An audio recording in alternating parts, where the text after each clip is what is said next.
Welcome to HardScript. Help me reach 5,000 subscribers. Support the video with a like and leave your thoughts in the comments. She said I was too obsessed with intimacy. I said nothing. I just listened. Later that night, I told her I was obsessed with peace now. She laughed like it was a phase. A week later, she kept asking when I stopped needing her. That question landed after everything had already shifted. My name is Daniel Carter. I run a small construction company outside Columbus. 8 crews, steady contracts, thin margins, no drama. Or at least that's what I believed.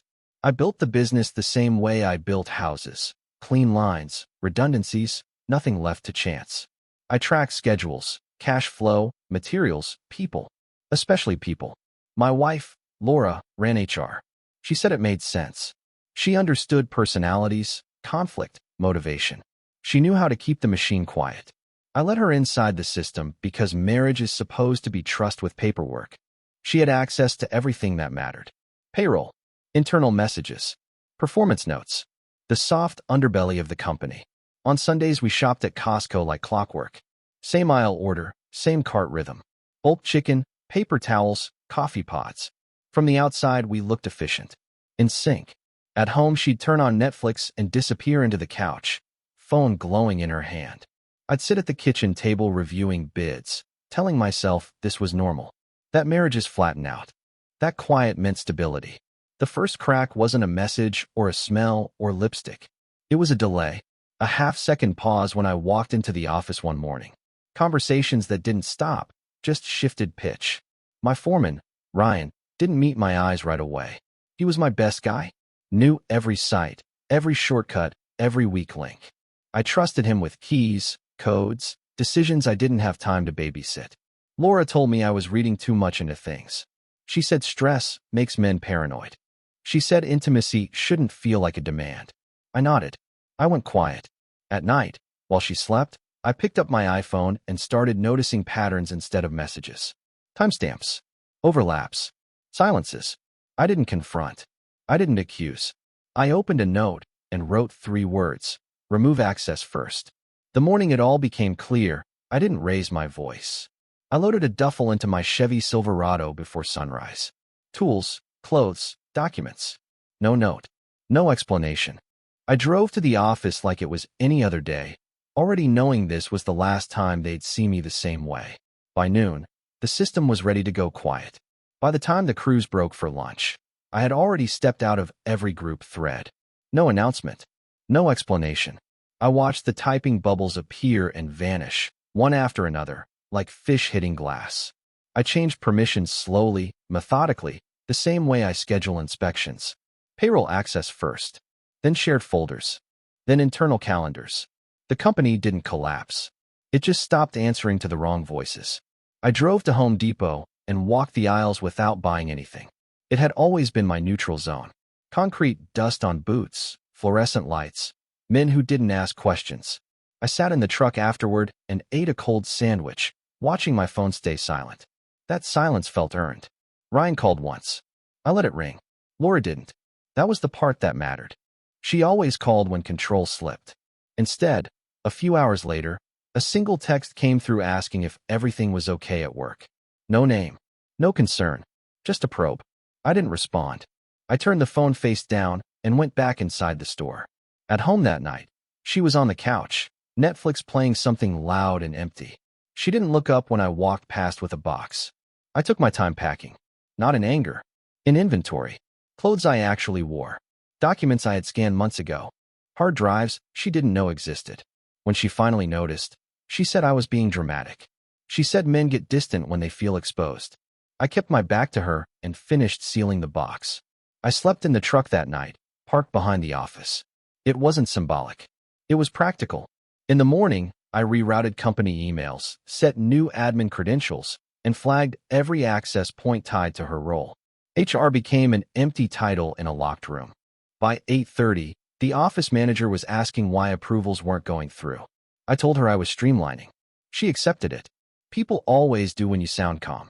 I had lunch alone at Chick-fil-A, same table near the window. I watched families come and go, watched my phone light up and go dark again. Laura finally called. I let it ring twice longer than necessary before sending it to voicemail. Her message was short, confused, a little offended. She asked when I stopped needing her like it was a scheduling issue. That night, I didn't go back to the house. I didn't block her yet. I just let the system keep working without me. And for the first time in months, nothing followed me to sleep. The next morning, the office felt different. Quieter, but not calmer. Silence has weight when people don't know who's holding it. I walked in like usual, nodded at the receptionist, poured coffee I didn't drink. No one asked questions out loud. They never do when they sense a structural shift. They just wait to see who blinks first. Ryan wasn't there.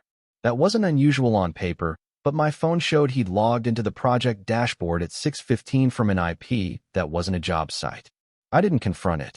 I exported the access logs, saved them to a drive, and removed his credentials without ceremony. One click. The system accepted it like it had been waiting. By mid-morning, Laura started pacing the house. I knew because the smart thermostat sent a movement alert tied to her phone. She still thought it was about distance. About feelings. She left me a voicemail asking why payroll wasn't processing and whether there was a glitch. Her voice was controlled, professional. HR mode. She still believed she was inside the perimeter.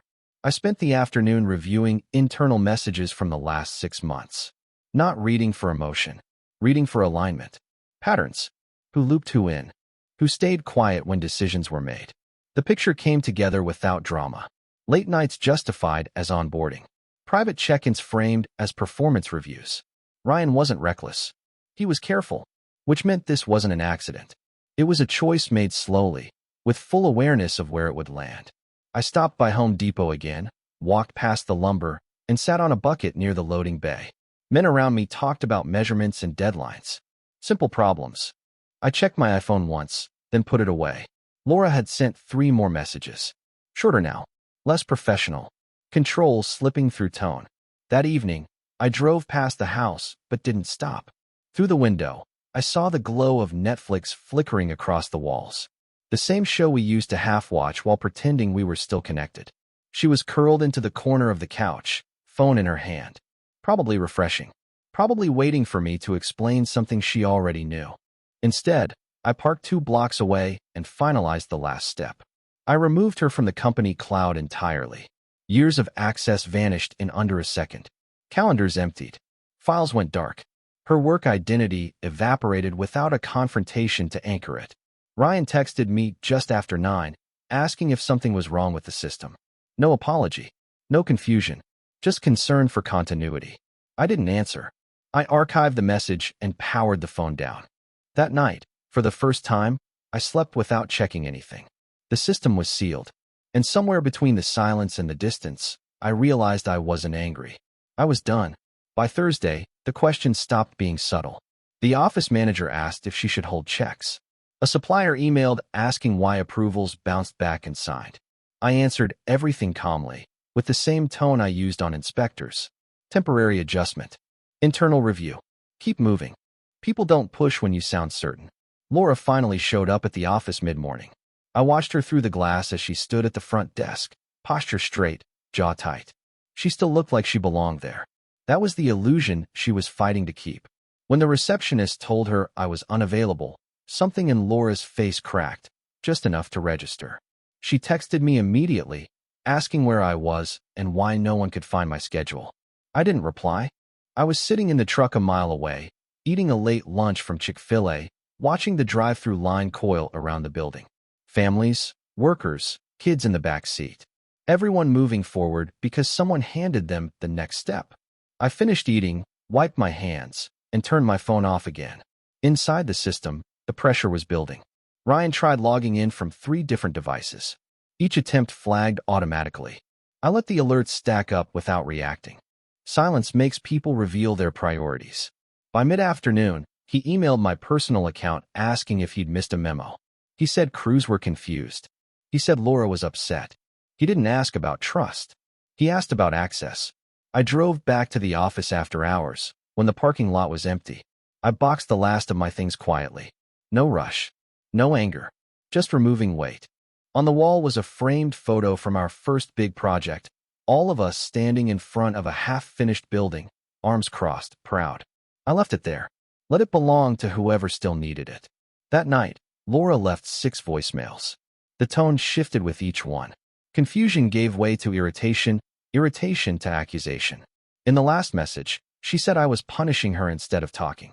She said this wasn't healthy. She said I was running from intimacy again. I listened to the first half, then stopped. I deleted them all without finishing. I slept in a cheap motel off the highway. The kind with thin curtains and no questions. I powered on the iPhone once before bed and saw a notification that she'd tried resetting shared passwords. Denied. The system held. Somewhere around 2 in the morning, it hit her. Not emotionally. Structurally. She wasn't locked out of me.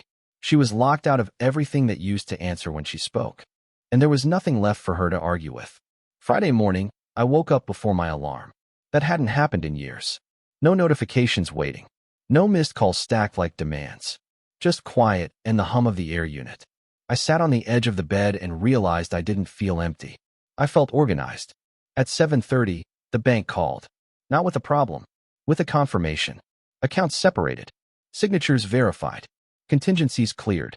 Laura still had access to the joint personal account, exactly as planned. The business side was sealed. Clean lines. No overlap. The kind of structure she used to praise me for. I drove to the office and parked across the street. I didn't go in. I watched people arrive. Ryan showed up late. He stood by his truck longer than usual, phone in his hand, reading something twice. Then he walked inside like nothing was wrong. That told me everything. He still thought this was a glitch he could talk his way around. Laura didn't come in that day. Instead, she sent a long message to my phone, paragraphs stacked on paragraphs. She said she felt erased. She said she didn't recognize me. She said intimacy was supposed to be mutual, not transactional. She said shutting down like this was cruel. I read it once, then archived it. No response.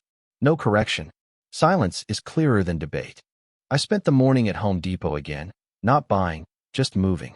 Walking resets my thinking. I watched contractors argue over measurements. Couples debate paint colors. Small conflicts with visible edges. Mine didn't need an audience.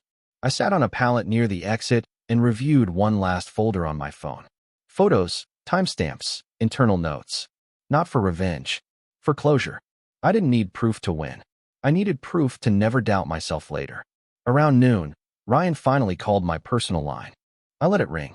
He followed with a text asking if he'd done something wrong. Still no apology. Still no ownership. Just fear of consequence. I turned the phone face down and went to Chick-fil-A, ordered the same thing I always did. Routine is grounding when everything else changes. That afternoon, Laura showed up at the motel.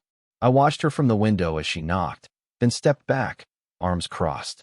She looked smaller outside of systems that responded to her. When I didn't answer, she texted asking when we could talk like adults. I didn't move. Eventually, she left. That evening, Netflix lit up my phone with a reminder about a show we used to watch together. I deleted the app. Not out of anger.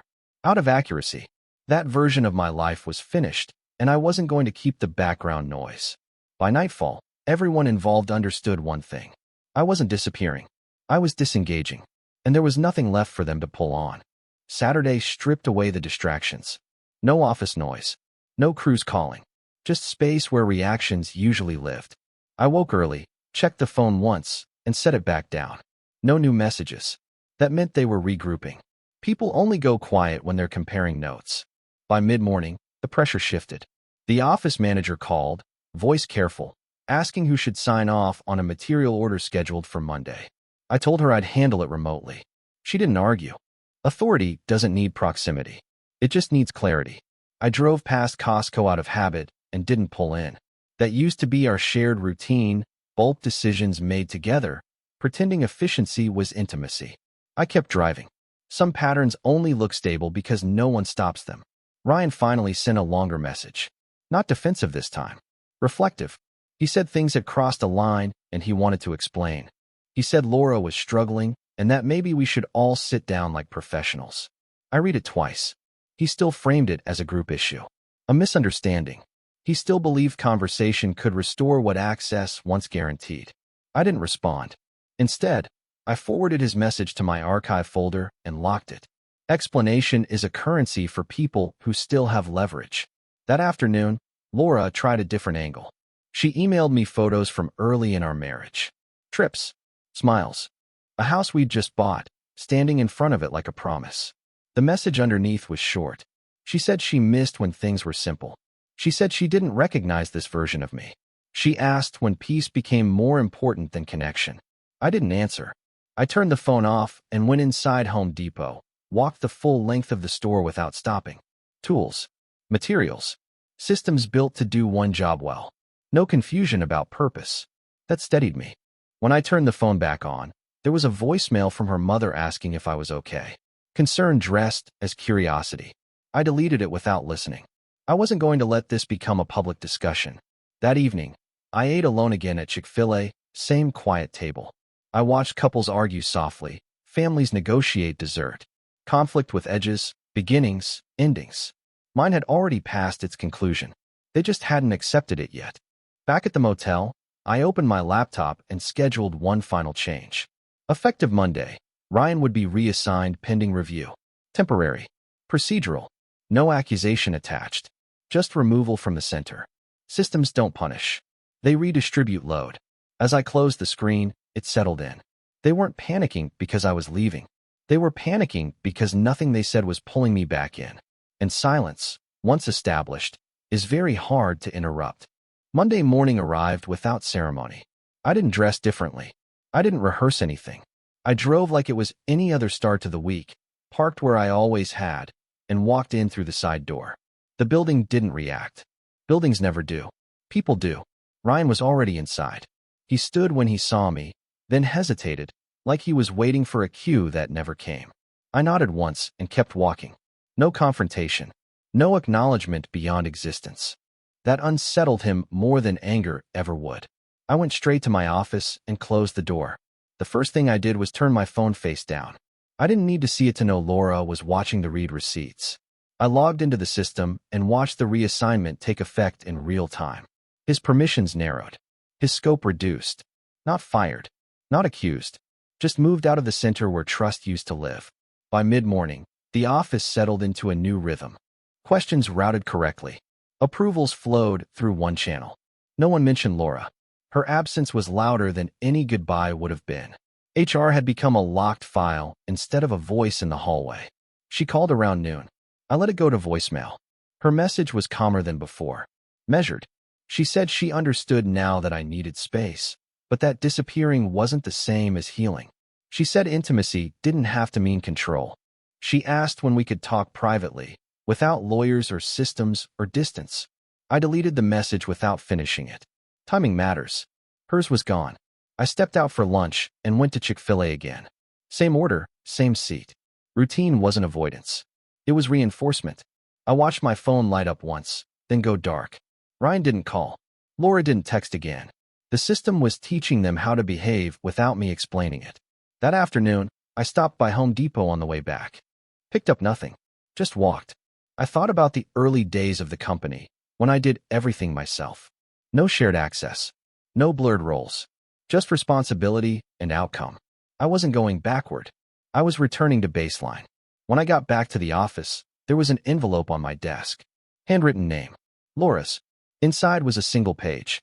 She wrote that she felt replaced by processes. That she never thought silence would feel this final. She asked again when I stopped needing her. I folded the page once and slid it into a drawer I wouldn't open again. I didn't stop needing her. I stopped needing the version of myself that stayed when clarity said leave. And that difference was everything. By midweek, the narrative shifted. Not inside me. Around me. People stopped asking what was happening and started adjusting to how things were. That's how you know a change has landed. When curiosity gives way to routine. Ryan avoided my office. Not out of guilt. Out of uncertainty. He no longer knew which version of me he was dealing with. And that made every step feel exposed. He did his work. He followed instructions. He didn't linger. That told me the system was holding. Laura tried one last escalation. Not emotional. Legal. Her attorney emailed mine, asking for clarification on separation of assets and access to shared digital accounts. It was polite, neutral, professional. I forwarded it without comment and let the process absorb it. This wasn't a fight. It was a closure sequence. That afternoon, I stopped by Home Depot again, this time buying a small lockbox. Nothing fancy, just something solid that closed clean. Back at the office, I placed it in a filing cabinet and transferred the last physical documents out of my desk. When I locked it, there was no ceremony. Just a click. Final, uncomplicated. On the drive back, I passed the house for the first time in days. Laura's car was in the driveway. The lights were on in rooms we used to argue quietly in. For a moment, I imagined stopping, explaining, letting her believe this was still negotiable. Then the light changed, and I kept driving. I ate dinner alone again, not out of habit this time, but preference. I realized I hadn't opened Netflix in over a week. The noise it used to fill wasn't there anymore. I didn't miss it. That night, I checked my iPhone and saw a notification from a shared photo album we hadn't used in years. Laura had added something. A single image. Our wedding day. No caption. Just a timestamp from another life. I removed myself from the album without opening the photo. Some memories don't need revisiting to be acknowledged. The next morning, payroll ran without issue. Approvals cleared. Crews moved. The business didn't flinch. That was the part one needed to see. Not to prove anything to her, but to myself. I hadn't burned anything down. I just stepped out of the way of what no longer belonged to me. Later that day, my attorney confirmed the filing timeline. Clean. Quiet. No surprises. I thanked him and ended the call. No relief. No victory. Just alignment. Laura stopped reaching out after that. Not because she understood, but because she felt it. The absence wasn't a tactic anymore. It was the new structure. And structures, once set, don't argue. The quiet stopped feeling temporary. That's when I knew it had settled in. Not as a pause, but as a condition. The kind you build around instead of waiting to pass. At work, the edges smoothed out. Ryan stayed in his lane. He showed up early, left on time, stopped improvising. The man who used to move freely through decisions now waited for instruction. Not because I demanded it, but because the system no longer rewarded initiative without alignment. He never apologized. He didn't need to. His demotion wasn't emotional. It was structural, and structure doesn't argue back. Laura didn't come by again. No calls. No emails routed through anyone else. The legal process moved forward quietly, exactly as predicted. Documents appeared, were reviewed, returned. No commentary attached. I signed where needed and let the rest move without me. The less I touched it, the cleaner it stayed. One evening after work, I drove past Costco again and pulled into the lot without thinking. Old habits die by muscle memory. I sat there for a moment, watching couples load carts, argue about quantities, negotiate futures in bulk. I didn't go inside. I backed out and drove away. That chapter didn't need a final purchase. I stopped at Home Depot on the way back, bought a single set of shelving brackets. At the motel, I installed them myself. No help, no conversation, just function. When they were done, the room felt less temporary. Not permanent, just adequate. Ryan sent one final message late that night. He said he hoped we could talk eventually, clear the air. He said things didn't have to end like this. I didn't answer. Some endings only feel abrupt to the people who weren't paying attention when they started. The next morning, I woke to a voicemail from Laura. The tone was different. Not pleading, not controlled. Tired. She said she finally understood what I meant about peace. She said she hadn't realized how much noise she carried until it was gone. She didn't ask for anything. She just wanted me to know. I listened once. Then I deleted it. Understanding after consequence doesn't change the outcome. It just explains it. I ate lunch alone again at Chick-fil-A. Same table, same order. The routine no longer felt like recovery. It felt like preference. The world outside kept moving. Inside, everything stayed where I put it. That night, I turned off my iPhone without checking it. There was nothing left I needed to monitor. The systems were stable. The silence was complete. And for the first time, I didn't feel like I was leaving something behind. I felt like I'd already arrived. The final paperwork cleared on a Tuesday. No meeting. No handshake. Just a confirmation email and a timestamp. I didn't open it right away. I already knew what it said. Closure doesn't arrive with drama. It arrives when nothing else is required. I drove the long way to the office that morning. Past neighborhoods I used to imagine growing old in. Past routines that once felt permanent. I wasn't avoiding anything. I was noticing what no longer pulled at me. That's how you measure distance honestly. At work, the day unfolded cleanly. Crews checked in. Orders landed where they should. No confusion, no overlap. Ryan kept his head down, focused. Whatever story he told himself to sleep at night wasn't my concern anymore. The system didn't need villains. It just needed compliance. I stopped by Home Depot on the way back and bought a second lockbox, identical to the first. At the motel, I mounted it beside the other one. Personal on one side, business on the other. Clear separation. It wasn't symbolic. It was functional. Symbols fade. Systems last. That evening, I ate alone again, not out of habit, but because I preferred the quiet. I watched the sky change through the window, traffic moving without urgency. Somewhere, Laura was rebuilding her version of events. Somewhere, Ryan was recalibrating his place in the world. Neither of them needed my input to do that. Later, I turned on my iPhone one last time and scrolled through what remained. Contacts trimmed. Apps reduced. Noise removed. Peace isn't found. It's configured. I thought about what she'd said in the beginning. That I was too obsessed with intimacy. What she meant was access. Unfiltered, unquestioned access. When that ended, she mistook silence for punishment. It wasn't. It was clarity. I didn't stop needing her. I stopped confusing presence with stability. I stopped negotiating with patterns that required me to shrink to keep them intact. Before bed, I deleted the last shared thread and powered the phone down. No backup. No archive. Some things don't need preservation.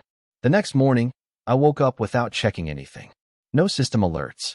No personal reminders. Just daylight and a schedule I controlled. The company ran. My life did too.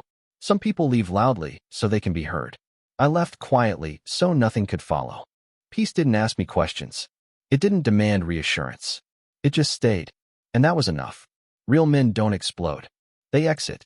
Subscribe for more power stories.